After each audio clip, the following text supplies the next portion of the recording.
say, 33 years, MotoGP has ourselves a Hungarian Grand Prix. For the very first time, we come to Balaton Park, a fabulous venue just outside of Europe's largest freshwater lake, which we were enjoying yesterday evening. Myself, Jack Appleyard, and Lewis Suddaby here, and this is going to be a real fascinating weekend because this is a unique experience. Everyone coming here for the very first time, and we walked the track yesterday. It's a very unique setup as well. It's certainly going to provide a new challenge for all of the riders. Let's just set the scene. What can we be in store for this weekend, Lewis? It's tight and it's twisty, this Balaton Park circuit. It certainly provides a different kind of challenge to some of the venues we've been to so far this season. It's just over 4 kilometres in length, but they've managed to pack 17 corners into all of that, including 2 or 3 pretty tight and twisty chicanes. So we were speculating earlier on what we offer whether this might equalise the field somewhat. It's certainly not going to be a power track, which will certainly please Honda and Yamaha, but it is still certainly going to suit a bike that is nimble, corners well, an agile kind of bike. And I do kind of wonder whether Aprilia's eyes might have lit up at that thought. Yeah, a lot of not heavy braking zones, but a lot of straight line braking as well into a lot of these chicanes. So that in the past hasn't been Aprilia's strongest suit, but just looking at what happened last time out in Austria, where that has been a real bogey circuit for them, I think we can safely say that Aprilia are going to be in the ballpark wherever we go for the remainder of the season. You mentioned of those 17 corners, a lot of people's attention was immediately drawn to the fact that 10 of them do go to the left. It is another anti-clockwise circuit, and more often than not, that only spells one thing: victory for Marc Marquez. And given the fact that he's now won 12 straight events, 6 sprints, 6 Grand Prix, a quite sensational run. It's the longest run that we've seen since he went on a historic run in 2014. Is he going to be stopped this weekend? I mean, from the outset, you look at it and you see an anti-clockwise circuit, the fact that we might get a little bit of bad weather tomorrow, which means that the adaptation period is going to be really, really intense. You'd have to say that normally suits one man, and that is Marc. Well, it feels at the moment, doesn't it, as if Marc's going to get beaten, it's not going to be by someone on a Ducati. It's going to be by someone from perhaps Aprilia or KTM, who are both particularly moving strides. They're making forwards in the last few Grand Prix. Yamaha, of course, had an unmitigated disaster in Austria, so maybe that's not going to be the barometer of how they'll go for the rest of the season. But Marc Marquez, along with the 6 Ducati MotoGP riders, all came here for a private test on Panigale street bikes 2-3 weeks ago, something like that. It was during the summer break. And Marc was very interesting on that when he spoke last week in Austria. He said that different parts of the circuit suited the different riders. He was very strong in, I think, the first sector of the lap. Pecco was very strong in the back end of the lap. Fermin Aldeguer was also very, very good through that 3rd sector as well, and he was, of course, super strong in Austria. And I'm keeping a very close eye on Fermin Aldeguer this weekend, because we mentioned it to Frankie Carcetti last week on After the Flag that, of course, as a MotoGP rookie, everybody's a rookie around this Balaton Park circuit. Nobody's coming here with any previous ideas, previous data of this circuit, so maybe Fermin Aldeguer can start this weekend on slightly more of a level playing field than he has at the previous 13. Yeah, absolutely. Certainly a leveler across the grid for all the factories, for all the riders, so it'll be interesting to see who can take advantage of that opportunity. But I think you're right in saying that right now, we said it after Austria in After the Flag, that Ducati feel as vulnerable as they've been for quite some time. We look over the past couple of events and KTM have taken huge strides forwards. They were 9 seconds quicker than they were in 2024 in Assen, where we had similar conditions. Same again in Austria, a 10-second step forward. It was 8 seconds for Aprilia in Assen, a huge 21-second improvement from last year compared with Austria for Aprilia. It feels as though that both the Noali and the Matterhofen factory have got big opportunities coming in this second half of the season, because if it wasn't for Marc Marquez's magic over recent weeks, we'd be talking about Marco Bezzecchi being on an incredible run of wins and Pedro Acosta not too far behind as well. Marco Bezzecchi's the 2nd highest point scorer in those last 4 Grand Prix weekends. Without the crash at the Sachsenring, he would have been on the podium in all 4 of them. And we discussed it again last week, didn't we, that Aprilia, they still have weaker circuits. Of course, they have circuits where we know they're going to go there. We know they're going to be fast. For instance, Barcelona, the Grand Prix after this one. Surely Aprilia will be targeting that one as a very possible podium challenge, if not victory challenge, because Aleix Espargaro for so many years was so strong with them there. But the fact that they were so strong at a circuit that I think they would have pinpointed as on paper their weakest in Austria last weekend can only fill them with confidence that the gap between Aprilia at their best and at their worst is coming down. And that's ultimately what you've got to have to be a championship contending manufacturer. You've got to be strong everywhere you go to KTM, I think they will also take great positives. They've made a big step forward in terms of turning on the bike with the aero that they brought to the motorcycle at the Red Bull Ring, which not only is helping them, of course, just go around the laps quicker, but also they're using their tyre an awful lot less, which also bodes well for the latter stages of the race. So, yeah, green shoots of recovery for both Aprilia and KTM. Of course, coupled with that is the fact we say that Marc Marquez is saving Ducati's blushes because Pecco Bagnaia's struggles seem to really hit a new low in Austria, a circuit where he was unbeaten over the past 3 years and in the end slumped to 8th across the line, beaten by an Aprilia in the form of Marco Bezzecchi, 3 KTMs in Pedro Acosta, Brad Binder, Enea Bastianini, even Joan Mir on a Honda, which finished 40 seconds behind him 12 months ago and now has beaten him in Austria. It felt as though that was a new low for Pecco. He himself 12 seconds slower than what he'd gone last year because the race times in the end were only a 10th different. So I think we could understand Bagnaia's frustration afterwards, Lewis. He said he was running out of patience with Ducati because it's been 7 months that he's been having these issues. We're going to hear from him in a second, but for you, was that a new low for Bagnaia, and is this now a huge weekend to see how he responds from that clear disappointment in Austria? Yeah, it feels like every Grand Prix we go to, there's some sort of kick to the Pecco Bagnaia confidence that we weren't foreseeing. And I guess what we're continuing to see this season is that historically super strong tracks for Pecco Bagnaia, he just does not have that same strength anymore. What really stuck out to me, I think it was after Brno, is he said that usually I was one of the hardest riders to overtake, and also overtaking was my big strength because of how good he was on the brakes on the way into corners. Now, I think every Grand Prix we go to, we're just seeing people overtake Pecco Bagnaia. They were all going past him at the Red Bull Ring last weekend. We saw Brad Binder, Joan Mir, amongst others, piling past him. Of course, Aldeguer and Acosta both went past him into one corner as well. It's a horrible cocktail for Pecco Bagnaia because he can't attack riders.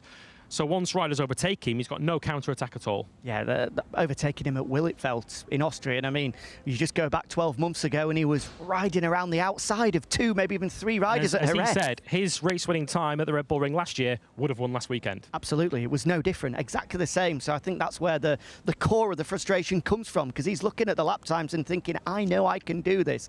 But he did make those statements to our Spanish broadcast partner, DAZN, saying he was running out of patience with Ducati. So after a few days, I'm sure, just to collect his thoughts and maybe start to have a different outlook on the current situation he's in. How did he arrive here at Hungary for the first time? We caught up with the former world champion earlier today. Honestly, I wanted to forget about it, and just thinking about this new race weekend is different. We need to adapt, and when you ride to the new circuits, it's better to touch the bike and just work on yourself to adapt to the situation. And I think in this track we will need to adapt a lot, because it's very short, very small, and will not be easy for our bikes. So we just need to understand what to do. I think that the grip will be high. The asphalt is very good, and we just already with the Panigale we saw that the condition was good. So let's see. We need to be prepared for everything, and the training we did with the Panigale for sure will help a lot to be ready. Will be an advantage compared to the rest. Just for FP1, maybe just for the first day, but will be an advantage, and see. Will be interesting because it's a completely different track. I think that the fight will be intense because we have many hot spots here to have a chance on overtake on a 10th. So I think it will be nice. You said last weekend you were losing patience with Ducati, and there's been some stuff from their side as well. Could you just clarify what you meant by that? No, my fault is to be always very transparent, speaking with everybody, and sometimes it's better, but sometimes not. And when you finish a race weekend, when you finish a race, a disaster race like it was in Austria, and nervous and angry, you arrive here to speak with all the journalists about what is wrong with you. You lose more the patience there, and sometimes you make wrong declaration. So no problems at all with the team. I spoke with everybody. We are all in the same way, in the same boat, trying to figure out the situation. And it's not easy also for them, especially for them that are trying to give to me what I need. But after 7 months from the start of the season that I'm struggling always for the same things, we just need to change something. I don't know what, but it's clear that I'm always slower than last year. Everybody are slower than last year compared the lap times we were doing last year. So we need to understand why and try to Ducati, I mean. So and understand what to do. Is that the most frustrated? You obviously very well spoken most of the time. Is just that race weekend where you've won the last 2 years just felt. Yeah, I think that was for me the worst scenario this season. I was always super competitive, maybe the one that was most competitive in terms of wins and the gap between the second and this season, not being able to fight and finishing 8th, seeing all bikes overtaking me in a very easy way, I was a bit strange, and we are just thinking about it from the morning, understanding what happened, and try something different. New track this weekend, as you say, everyone coming into it the first time on a GP bike, so I guess it's a great opportunity to try and get back on the podium and fight for victory. Yeah, absolutely. It will be important to fight for it. I know that right now we are fighting for top 5, and we just need to accept it. Scenarios have changed compared last year, but let's try to do a fantastic job, fantastic work, and see if we can fight for the top 5. He's backtracked a little bit there, saying that the frustration of the moment probably got the better of him, and you can understand when he mentions the fact that he's coming and speaking to the different TV stations, different journalists. You know, a rider at the end of a race will have to do 6, 7, sometimes 8 different interviews in a variety of different languages, and obviously we all want to ask the same question, so that can get frustrating, I'm sure, but at the core of it, it's obvious. I mean, at the end there, when was the last time we heard Pecco Bagnaia say that right now top 5 is all we can hope to try and achieve? That is just not the words of a 2-time MotoGP world champion. That the frustration is there, it's evident, and it's starting to come out of Bagnaia now, and I guess really for the pair of us, from what we've seen so far, it's difficult to really see any light at the end of the tunnel for him. No, there are many more smarter people, more intelligent engineers than the two of us down there at Ducati, and you kind of feel if it was such an obvious fix, they would have found it by now. Remember back at Aragon, we thought, oh, the 355mm brake discs have solved it. That was clearly not the fix-all, because he had them last weekend in Austria and he was uncompetitive. So there is so much more to it than just one small fix here and there that's going to change things around for Pecco Bagnaia. You kind of feel the only thing that's going to turn things around for him is a completely brand new Ducati, which means he's going to have to wait until next year. And I picked up on that point as well that he made at the end of that interview where he said, we're fighting for top 5s and we have to accept it.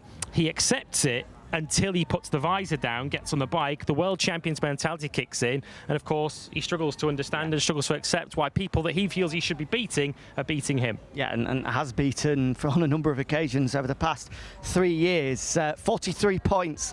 Currently the difference between Bagnaia and Bezzecchi in 4th, and you feel now for Bagnaia that has to be the target, to just try and finish inside the top 3 in the World Championship. Right now, who do you think is favourite to get that 3rd spot?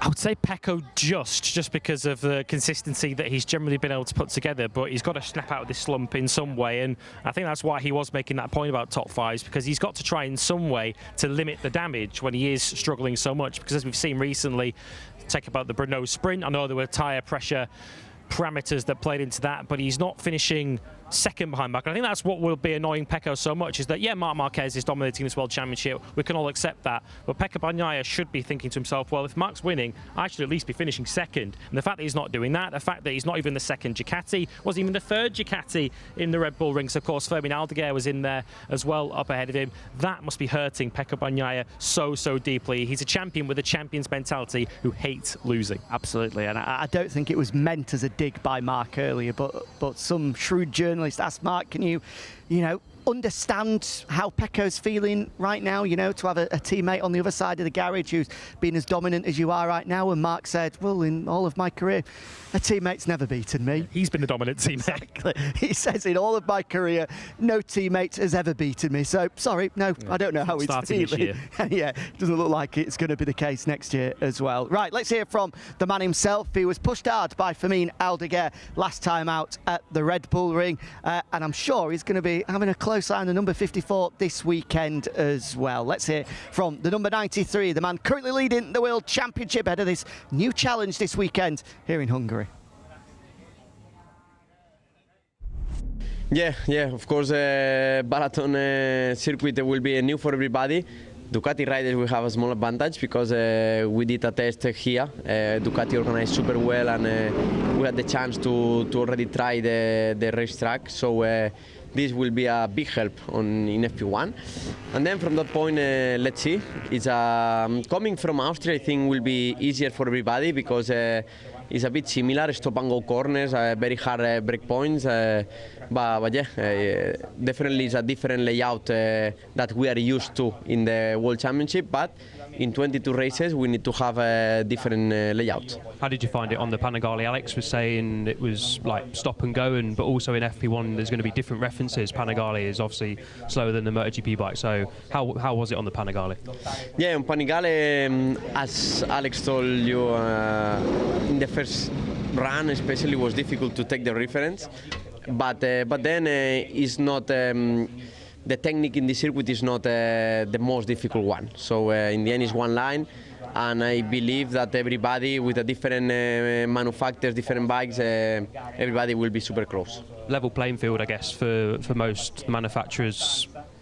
Sort of coming into this, obviously you're leading the way with Ducati, but I guess for the likes of Aprilia and KTM who are close to you, it's a leveler for them as well. Yeah, I think in this racetrack, KTM, Aprilia, also Honda will be not far. I mean, they will be not far. It's a lot of stop and go corners. So as I say, no, we don't have a lot of different lines. So everybody will be with the same lines. And this, as when we ride in a karting with the Panigale V2, all the lap times are super tight. So I expect that will be super tight. 6 wins in a row. Last time you did that was 2014. Are we seeing the best version of Mark? You had a dominant year and you dominated a lot on the Honda, of course. Are we seeing now the best version of Mark, or is the version previous a bit better? Different versions. I mean, of course, in 2019, for example, was different. Maybe the way I did the time attacks, the way I was fast immediately, or the way I approached the races was more aggressive. Now I'm riding in a different way, smoother, and just try to use more the experience. But you never know. Of course, what I know is that I'm with the best bike, with the best team, and it's in my hands to win races and to achieve my main goal, that is the World Championship. So Marc Marquez there speaking on the eve of this first Hungarian Grand Prix in 33 years. 142 points his advantage. Now, we were doing some quick maths beforehand. It was mentioned to him last weekend about the possibility of wrapping up the World Championship in San Marino. Unlikely, I think, for him to do it in Misano, but definitely far more plausible that we see him do it in either Japan or Indonesia. Let's see if he can make it a magnificent 7 this weekend. Right.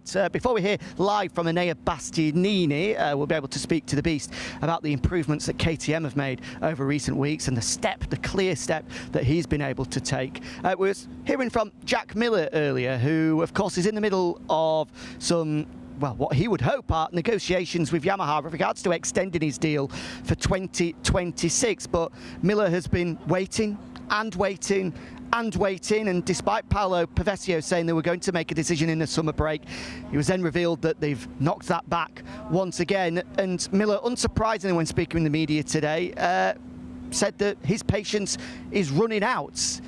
He wants Yamaha to be direct with him. Tell them, his exact quotes were, if you want me, you want me. If you don't, you don't. But I have options there to move to World Superbikes next year, and I'm going to pursue them if I don't hear anything from Yamaha. And after last weekend's just abysmal performance by Yamaha, where they were the last 4 machines to come across the line, only scoring a solitary point.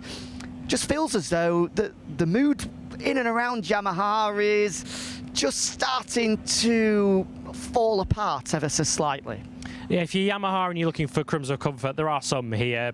Different track layout in Austria didn't suit them, and the construction of rear tyre just did not. The Yamaha did not work on that at all. Those aren't things that they need to worry about here. But in terms of the decision that they're making in regards to their rider lineup for next season, we were chatting about this off air earlier on. They've almost made a rod for their own back by saying the decision was going to come during the summer breaks. As soon as you then don't make that decision, inevitably the riders who are waiting on their futures are going to get a little bit impatient. You could totally understand why Jack Miller is feeling that way. And I guess also looking at it from a neutral point of view and looking at the respective results of the Yamaha riders, you can understand why Jack Miller's sitting there in the negotiating table saying, what decision is there to make? Looking at what I've done so far this season, why would you not want to keep me? Not only with the job he's been doing this season, he's clearly as motivated and as fast as he's ever been, and he's got so much information from every different motorcycle he's ridden, of course, in MotoGP. He's ridden a Honda, he's ridden a KTM, he's ridden Ducati, now he's ridden a Yamaha. He's been competitive on all of them. Why would you not want to keep someone like Jack Miller in the fold? And that's no disrespect intended to Miguel Oliveira, to Alex Rins, who are also doing their very best, but you'd feel that Jack Miller is an asset that Yamaha should be wanting to try and keep hold of. Yeah, I agree with that. It looks as though Yamaha were waiting for the decision of Diogo Moreira. There was an offer on the table for the talented Brazilian from both Yamaha and Honda. A lot of well-tapped-in members of the media are reporting that he will be signing with Honda for next year, a factory deal, but will be riding alongside Johann Zarco in the LCR squad. So Yamaha have missed out on their target there.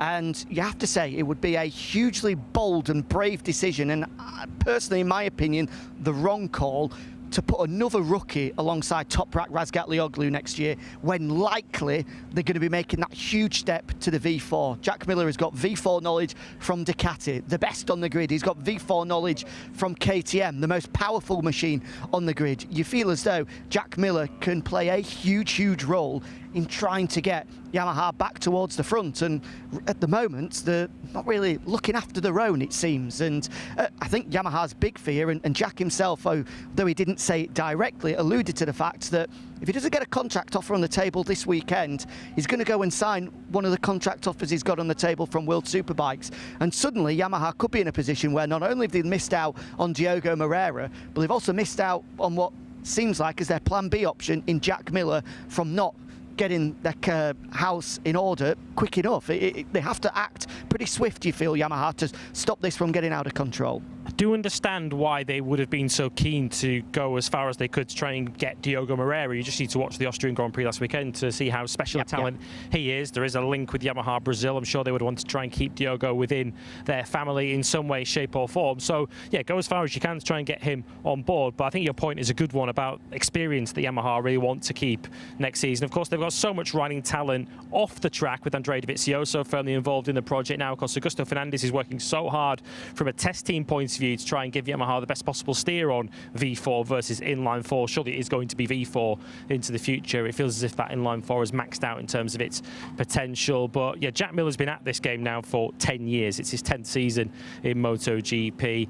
He's been around the block. He knows what it takes to build and to develop a fast motorcycle. And I feel if they lose his experience, it will leave a hole that I don't think any of the other possible options on the table can really fill. Yeah, agree with that one. Right, let's walk down in this direction, because I can see a certain Enea Bastianini that is, I'm sure, looking forward to chatting with us, because, I mean, results of late, Lewis, what an upturn in form it's been. He really sprung a huge surprise in Brno, where not only did he get that sprint podium, but he looked like he was on a real charge before crashing out of the race. And you have to say, backed it up last time out as well. In the end, you'd have to say the results that he took away from Austria probably really didn't showcase the speed and the potential they showed throughout the case of the weekend. I mean, if it had fallen his way in a slightly different manner on Saturday morning, we could have been talking about a pole position for Enea Bastianini. It looks as though, and it brings me a lot of delight to say, the beast is finally back. Top KTM rider in qualifying last weekend, but as you say, could have easily been higher up the grid than he was on the second row in the end. Yeah, it feels as if Brno was a real sort of mental flip of the switch, wasn't it? And I remember we spoke about it through that weekend, that it was, of course, the first track he'd been to where he'd never been to there before in MotoGP. He'd never ridden a Ducati there or anything there in MotoGP. Last time he was riding there, he was on his way to the Moto2 world title, so he had no sort of mental baggage. He had no previous experience of riding a Ducati around that circuit and comparing the KTM against it. He just took the KTM and rode it and was immediately towards the front and competitive. And it feels as if now, because he said at the start of the season he was going to racetracks and he wasn't really understanding how to be fast on the KTM until it was all too late, until he'd already qualified 17th, 18th, 19th on the grid and then coming through in the race. Crucially now, he's starting weekends on the front foot. He is indeed, and here he is now, Mr. Enea Bastianini. Ciao, Enea. How are you? Fine, I'm fine. Good, good, good. We're just saying, it feels as though the beast is back. There's a smile on your face, results are coming, performances are coming. You must be looking forward to coming and having this run of races now where they're coming thick and fast. Yeah, of course. During the last period, yes, we have changed. Also mentally, we are changed, and we have that a bit the riding to the bike, and step by step we are improved. And well, also the team have given me the chance to do this, and I think we are happy. I spoke with Sebastian Rieser for a video that's going to be coming on MotoGP.com in the coming weeks, of course, technical director at KTM. He spoke about the challenge of trying to get you comfortable on the bike. Ergonomically, it's so far at the start of the season, it was a huge challenge to get you feeling like it's your bike. But finally, do you feel as though that KTM is yours now? Yeah, of course. At the start, I wasn't comfortable also from the ergonomy of the bike. And well, every time when I jump on the bike, I was nervous because I think, no, it's not my bike. But at the end, step by step, I jump on the bike and I think, okay, now I'm feeling better. I work a lot from that side to be much competitive.